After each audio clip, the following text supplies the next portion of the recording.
Hello friends, this is Bhavna here. Welcome to let's crack. तो कैसे हैं सभी अच्छे होंगे। पढ़ाई का तो कुछ ऐसा है ही नहीं, अब पढ़ाई आपकी चल ही नहीं रही होगी क्योंकि फॉर्म भी नहीं है। सभी को इंतज़ार है कि यूपी टेट के फॉर्म पता नहीं कब आएंगे, कितना वेट करा रहे हैं ये लोग, है ना। लेकिन सी टेट की उम्मीद है कि सी टेट जुलाई में होगा, ठीक है।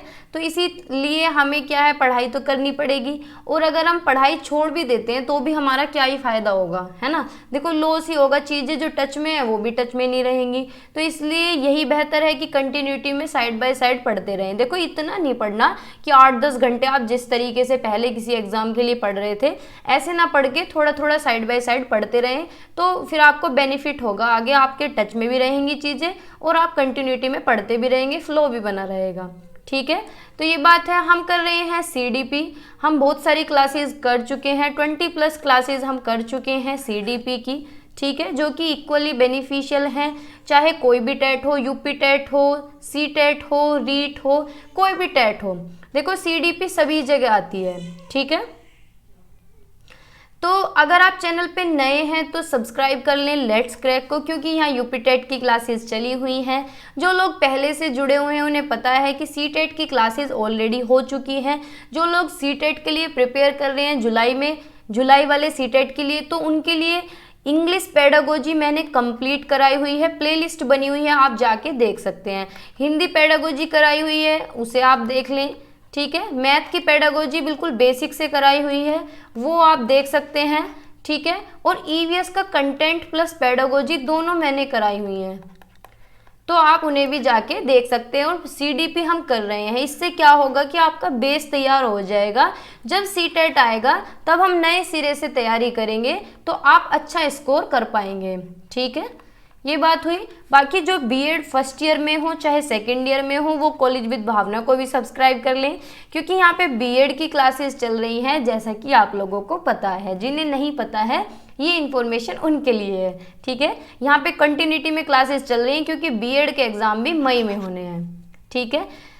तो आगे चलते हैं। कुछ अगर कहना है, मैसेज करने हैं तो इंस्टाग्राम पे मुझे फॉलो कर सकते हैं। बाकी ये टेलीग्राम चैनल है, यहाँ पीडीएफ वगैरह मैं देती हूँ, अब काफ़ी दिन से नहीं जा रही हैं, कुछ दिन से मतलब, क्योंकि आप भी एक्टिव फॉर्म में नहीं है। तो अगर कमेंट्स आते हैं तो मुझे डेली बाई डेली याद रहता है कि मुझे डालनी है पीडीएफ, क्योंकि सभी के अगर एक दिन पीडीएफ नहीं डलती है तो मैसेज आ जाता है, किसी ना किसी का ये कमेंट आ जाती है कि पीडीएफ दे दो, ठीक है। तो अगर आप एक्टिवली पार्टिसिपेट करेंगे, देखेंगे, तो फिर मैं भी एक्टिव रहती हूँ, ठीक है।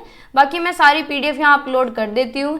आज हम करने वाले हैं जीन पियाजे, जो कि काफ़ी इंपॉर्टेंट टॉपिक है, सभी को पता होगा।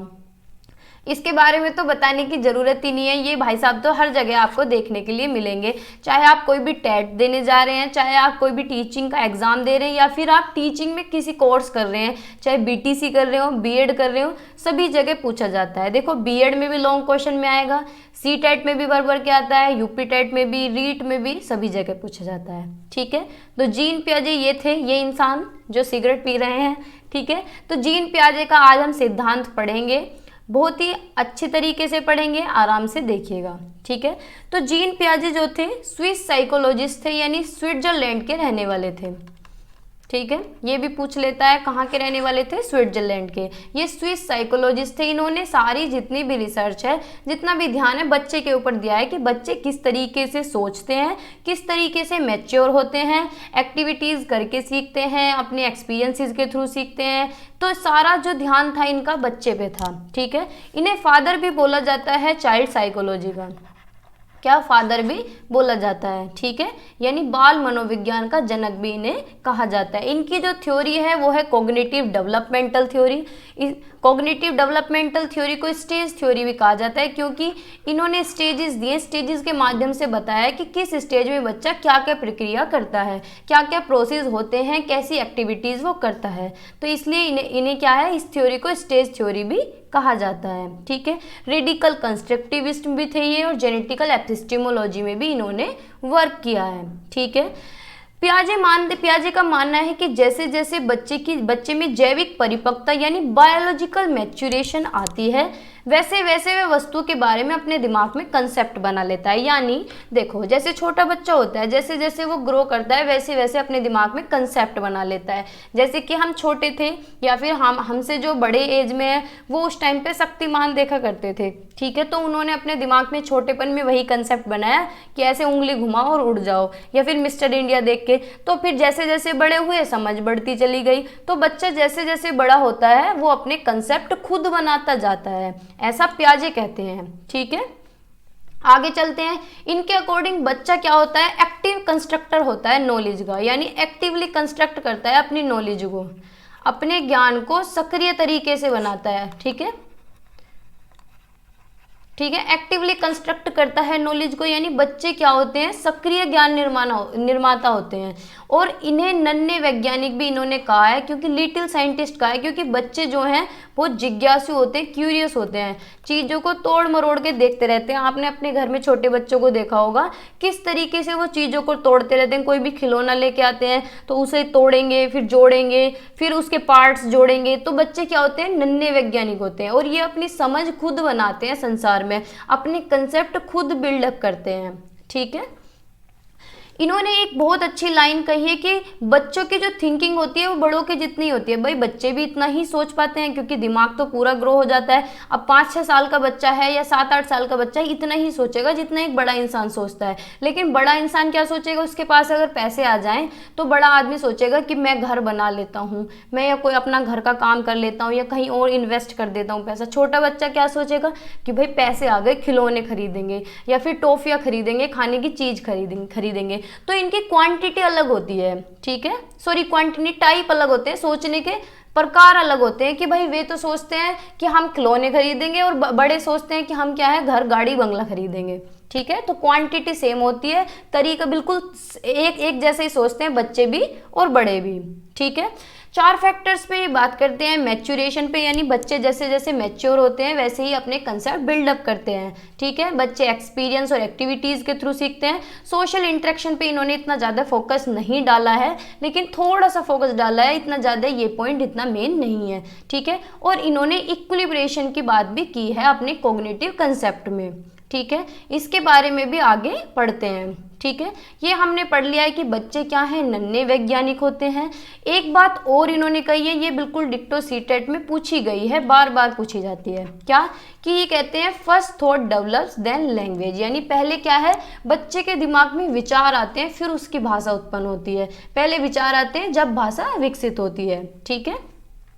इनका मानना है कि बच्चे अपनी नॉलेज खुद कंस्ट्रक्ट करते हैं अपने एक्सपीरियंसेस के बेस पे, और बच्चे क्या हैं, बाय नेचर क्यूरियस होते हैं, यानी सीखने के लिए जिज्ञासु होते हैं। आपने छोटे बच्चों को देखा होगा अपने घर में, हर चीज़ के पीछे ऐसा क्यों हुआ, ऐसा क्यों होता है, ये कैसे हो गया, ऐसे नहीं करते बच्चे। तो बच्चे क्या होते हैं, क्यूरियस होते हैं, मोटिवेटेड होते हैं सीखने के लिए, ठीक है। तो पियाजे ऐसा कहते हैं। इन्होंने कॉग्निटिव कंसेप्ट दिए हैं, देखते हैं, जैसे कि एडेप्टेशन दिया है। एडेप्टेशन यानी इन्होंने देखा कि बच्चे किस तरीके से एडेप्ट करते हैं चीज़ों को, यानी अनुकूल कैसे करते हैं, किस तरीके से एडेप्टेशन करते हैं। तो एडेप्टेशन के अंदर इन्होंने 2 प्रोसेस दिए हैं, एसिमिलेशन और एकोमोडेशन। एसिमिलेशन को क्या कहते हैं, आत्मसातकरण, और एकोमोडेशन को कहते हैं समायोजन, ठीक है। तो इनके बारे में एक एक करके पढ़ते हैं। तो इन्होंने सबसे पहले कॉग्निटिव कंसेप्ट में क्या है कि एडेप्टेशन बताया। तो एडेप्टेशन क्या होता है, वातावरण में अपने आप को ढालना, अपने आप को अनुकूल बनाना। जैसे कि हम किसी नई जगह चले जाएं तो हम वहाँ पे क्या करेंगे, एडजस्ट करेंगे, एडेप्ट करेंगे वहाँ के एनवायरनमेंट को। जैसे कहते हैं ना, किसी किसी को पानी सूट नहीं हो रहा या कोई वहाँ पे रह नहीं पा रहा, वो एडेप्ट नहीं कर पा रहा वहाँ के एनवायरनमेंट को। तो क्या है, अपने आप को वातावरण में एडेप्ट करना, अनुकूल करना या ढालना, ठीक है, क्या कहलाता है, एडेप्टेशन। अब एडेप्टेशन के अंदर 2 प्रोसेस हैं। एडेप्टेशन के अंदर 2 प्रोसेस हैं, एसिमिलेशन एंड एकोमोडेशन। ये बार बार पूछे जाते हैं। देखो एसिमिलेशन क्या होता है, अब जैसे कि हमारे दिमाग में कुछ, भाई बच्चा है, कुछ ना कुछ उसके दिमाग में कंसेप्ट रहता है। कोई भी वो नई चीज़ देखता है तो पहले वाले कंसेप्ट को देखता है, उसी को ही सेम वो बोलता है। जैसे कि बच्चे ने डॉग को देखा तो बच्चे ने देख लिया कि भाई इसके 4 पैर हैं और ब्लैक कलर का डॉग होता है, तो अपने दिमाग में उसने कंसेप्ट बना लिया, ठीक है, अपने दिमाग में कंसेप्ट बना लिया कि हाँ भैया ये डॉग है।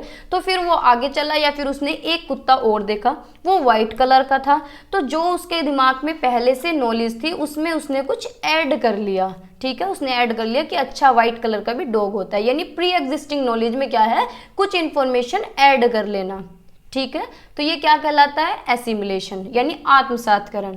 Fitting new information into existing information, जैसे कि बच्चे को मैंने ब्लू पेन दिखाया, कोई भी अपने घर में छोटा बच्चा है उसे ब्लू पेन दिखाया, तो बच्चे ने अपने दिमाग में कंसेप्ट बना लिया कि भाई ब्लू पेन ही होता है। फिर कुछ दिन बाद जब लिख के देखा तो एक ब्लैक पेन सामने आया, तो उसने अपने दिमाग में कंसेप्ट में जो पहले से बना हुआ था उसमें ऐड कर लिया कि अच्छा ब्लैक पेन भी होता है, ठीक है। तो क्या है, प्री एग्जिस्टिंग नॉलेज में कुछ ऐड कर लेना क्या कहलाता है, एसिमिलेशन कहलाता है, ठीक है, यानी आत्मसातकरण, ठीक है। फिर आता है एकोमोडेशन। एकोमोडेशन क्या होता है, समायोजन।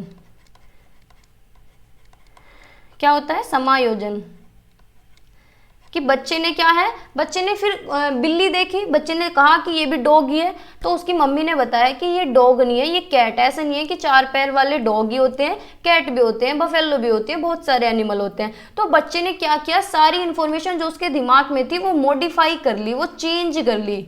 उसमें क्या है भाई, चेंज तो उसे करना ही पड़ता, अब कहाँ तक जोड़ता जाता वो चीज़ों को, है ना। तो उसने क्या है, चेंज कर लिया, मॉडिफाई कर लिया, कुछ एडजस्ट कर लिया इंफॉर्मेशन को, ठीक है। तो ये क्या कहलाया, एकोमोडेशन यानी समायोजन, ठीक है, क्लियर है। एडेप्टेशन यानी अनुकूल करना, वातावरण में अपने आप को ढालना। एसिमिलेशन यानी पहले से जो आपके दिमाग में इंफॉर्मेशन है उसमें कुछ ऐड कर लेना, ठीक है। एकोमोडेशन क्या है, कोई भी नई चीज देखी, पहले से जो था उसमें चेंज कर लेना, ठीक है, उसे मॉडिफाई कर लेना, क्या कहलाता है, एकोमोडेशन, ठीक है। इक्विलिब्रेशन क्या है, इक्विलिब्रेशन होता है जब बच्चे के दिमाग में बैलेंस बन जाता है, उसे एसिमिलेशन का भी पता चल जाए, उसे एकोमोडेशन का भी पता चल जाए, यानी सारी चीज़ें उसके दिमाग में बैलेंस बन जाए, उसके दिमाग में क्या है, बैलेंस बन जाए, सारी चीज़ें उसे पता चल जाए, तो वो क्या कहलाता है, इक्विलिब्रेशन, यानी संतुलन की स्थिति में आ जाता है, बैलेंस की स्थिति में बच्चा आ जाता है, ठीक है। जब बच्चा बैलेंस की स्थिति में आ जाएगा तो उसे क्या कहेंगे, इक्विलिब्रेशन, ठीक है। इक्विलिब्रेशन को हिंदी में क्या कहते हैं, संतुलन, ठीक है, संतुलन की अवस्था में आ जाता है जब बच्चे के दिमाग में बैलेंस बन जाता है, उसे समझ आ जाता है एसिमिलेशन का भी कंसेप्ट और एकोमोडेशन का भी, यानी डॉग का, कैट का, सारी चीज़ों का कंसेप्ट जब बैलेंस हो जाएगा तो क्या कहलाएगा, इक्विलिब्रेशन, ठीक है। और स्कीमा क्या होता है, स्कीमा होता है पॉकेट ऑफ इंफॉर्मेशन या स्टोर्ड नॉलेज इन माइंड, यानी जो बच्चे के दिमाग में कोई भी इंफॉर्मेशन स्टोर्ड होती है, ठीक है। जैसे स्टार्टिंग में क्या है, बच्चे ने डॉग देखा तो वो डॉग का जो कंसेप्ट था वो पहले से ही स्टोर था बच्चे के दिमाग में, तो वो क्या है, स्कीमा कहलाता है, ठीक है। यानी कोई भी दिमाग में इंफॉर्मेशन स्टोर होना क्या कहलाता है, स्कीमा कहलाता है, ठीक है, पॉकेट ऑफ इंफॉर्मेशन या स्टोर्ड नॉलेज इन माइंड, ठीक है। फिर पियाजे ने 4 स्टेजेस दिए हैं जो कि काफ़ी इंपॉर्टेंट हैं। फर्स्ट है सेंसरी मोटर स्टेज यानी जन्म से 2 साल, सेकंड है प्री ऑपरेशनल यानी 2 से 7 साल, थर्ड है कॉन्क्रीट ऑपरेशनल यानी 7 से 11 साल, फोर्थ है फॉर्मल ऑपरेशनल यानी 11 ईयर्स अबोव, ठीक है, 11 साल से ऊपर, ठीक है। तो एक एक करके पढ़ते हैं। फर्स्ट है सेंसरी मोटर स्टेज यानी संवेदी पेशीय अवस्था, ये होती है जन्म से 2 साल, इसे 0 to 2 ईयर्स बोलते हैं। तो 0 का जो सेंस होता है वो होता है जन्म से 2 साल, ठीक है भाई। अब 2 साल का बच्चा है तो आप ही देखिए वो किस तरीके से काम करेगा भाई, किस तरीके से वो चीज़ों को सीखेगा, सेंसेस के थ्रू सीखेगा। तो इस स्टेज में बच्चा क्या है, सेंसेस के थ्रू सीखता है, इसीलिए कहा जाता है सेंसेस आर टीचर्स, ठीक है। यानी इंद्रिय क्या है, शिक्षक का काम करती है। बच्चा टच एंड फील करके सीखता है, देख के सीखता है, सुन के सीखता है, ठीक है। तो इसमें क्या है, सेंसेस के थ्रू सीखता है बच्चा। रिफ्लेक्स एक्शन के थ्रू सीखता है। रिफ्लेक्स एक्शन क्या होता है कि बच्चा क्या है, हाथ पैर हिलाना, सकिंग करना, चीज़ों को चूसना, अंगूठा चूसना, तो ये क्या होते हैं, बच्चे के रिफ्लेक्स एक्शंस होते हैं, ठीक है। इस स्टेज में ऑब्जेक्ट परमानेंस आ जाता है, यानी ऑब्जेक्ट क्या है, परमानेंट हो जाता है, वस्तु क्या है, स्थायित्व हो जाती है। जैसे कि मम्मी क्या है, छुपने का काम करती है बच्चे के सामने कि मैं छुप जाती हूँ, लेकिन बच्चा क्या है, उसे भूल नहीं पाता, उसे पता होता है कि मम्मी है यहाँ पे या मम्मी छिपने गई है ना। तो ऑब्जेक्ट क्या है, परमानेंट हो जाता है। जैसे कि कोई भी चीज़ की चिड़िया ले गई तो बच्चा मानने वाला नहीं है, उसके दिमाग में रह जाती हैं चीज़ें, ठीक है। गोल डायरेक्टेड बिहेवियर रहता है बच्चे के दिमाग में, यानी कोई भी वस्तु पड़ी हो, कोई भी चीज़ पड़ी हो तो बच्चा उसी तरफ दौड़ने लगता है, है ना। नेक्स्ट है सेपरेशन और स्ट्रेंजर एंजाइटी आ जाती है, यानी बच्चे को लगता है उसकी माँ से कोई अलग ना करते। जैसे कि हमारे घर में एक छोटा सा बच्चा है मेरी बहन का, तो उसे लगता है कि मुझे अपनी मम्मी से कोई अलग ना करते। उसकी मम्मी ड्यूटी जाती है, लेकिन जब छुट्टी रहती है तो वो अपनी मम्मी से चिपका रहता है कि मुझे कोई अपनी माँ से अलग ना करते। तो बच्चे को क्या है, अलगाव की भावना आती है, ऐसा लगता है कि मुझे अलग कर देंगे, जुदा कर देंगे, सेपरेट कर देंगे। ठीक है, तो ये क्या होती है, सेपरेशन की भावना बच्चे के अंदर विकसित होती है इस स्टेज में। सिंबॉलिक लैंग्वेज आती है, यानी बच्चा क्या है, देख के सीखता है। अपनी मम्मी को बोलेंगे कि ये क्या है, तेरी मम्मी है, ये क्या है, तेरे पापा हैं, ये क्या, या ये क्या लगते हैं, तेरे मामा लगते हैं। तो ये क्या है, सिंबॉलिक लैंग्वेज बच्चे के अंदर आ जाती है। ठीक है, तो ये कौन सी स्टेज हुई, सेंसरी मोटर स्टेज। ठीक है, आज थोड़ा सा गला खराब है। सेकंड है प्री ऑपरेशनल स्टेज, यानी पूर्व संक्रियात्मक अवस्था। 2 से 7 साल का बच्चा इसके अंदर रहता है। ठीक है, आपको ये एज भी याद रखनी है, क्योंकि अगर सिंपल क्वेश्चन पूछता है तो इसी तरीके से पूछता है कि प्री ऑपरेशनल स्टेज की कौन सी एज है। ठीक है, तो कौन सी होती है, 2 से 7 साल। इसमें बच्चे के अंदर क्या आता है, एनिमिज्म आता है, यानी जीववाद आता है। जो नॉन लिविंग थिंग्स हैं उन्हें लिविंग मानता है। जैसे कि बच्चे को टेबल से चोट लग जाए, बच्चा रोने लगे, तो कहते हैं टेबल की पिटाई कर रहे हैं, टेबल की पिटाई कर रहे हैं, तो बच्चा खुश हो जाता है कि टेबल की पिटाई हुई है। तो उसके अंदर क्या है, एनिमिज्म की भावना होती है, जीववाद की भावना होती है।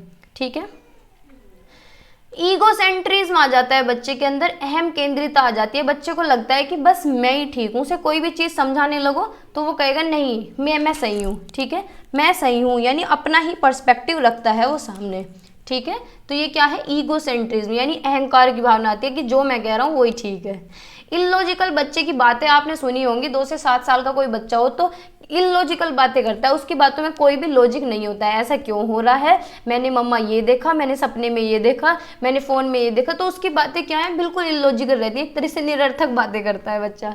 ठीक है, सेंट्रेशन होता है, यानी अलग पर्सपेक्टिव में नहीं सोच सकता, एक ही तरीके से चीज़ों को सोचेगा। ठीक है, कोई अगर उसे समझा रहा है, जैसे कि रात के 12 बजे बच्चे को चाहिए कि मुझे चॉकलेट चाहिए, लेकिन कितना भी उसे समझा लो कि बेटा रात हो रहा है, कैसे जाएंगे, कन्वेंस नहीं मिल रहा है, लेकिन बच्चा दूसरे की बात नहीं समझेगा, सिर्फ अपनी ही बात पे रखेगा, उसे समझ ही नहीं आएगा दूसरे पर्सपेक्टिव, है ना। तो बच्चा क्या है, सेंट्रेशन होता है, सेंट्रेशन की फीलिंग उसके अंदर होती है। इरिवर्सिबिलिटी आ जाती है बच्चे के अंदर, यानी रिवर्स करके नहीं सोच पाता, उलट पलट करके नहीं सोच पाता। जैसे कि आप उसे कुछ भी बर्तन में दूध दे दो, एक बर्तन तो बहुत ज़्यादा लंबा हो, एक बर्तन बहुत ज़्यादा चौड़ा हो, बाउल टाइप, लेकिन दोनों में क्या है, समान बराबर हो, तो बच्चा क्या है, ये कहेगा ये वाला ज़्यादा है, मैं तो इसको लूँगा। ठीक है, तो बच्चा क्या है, पलट के नहीं सोच पाता। ठीक है, डेफर्ड इमिटेशन आ जाता है बच्चे का, यानी कॉपी करते हैं बच्चे। ठीक है, तो ये कौन सी स्टेज हुई, प्री ऑपरेशनल स्टेज हुई। ठीक है, फिर थर्ड है कॉन्क्रीट ऑपरेशनल स्टेज, यानी मूर्त संक्रियात्मक अवस्था। ठीक है, मूर्त संक्रियात्मक अवस्था ये है 7 से 11 साल।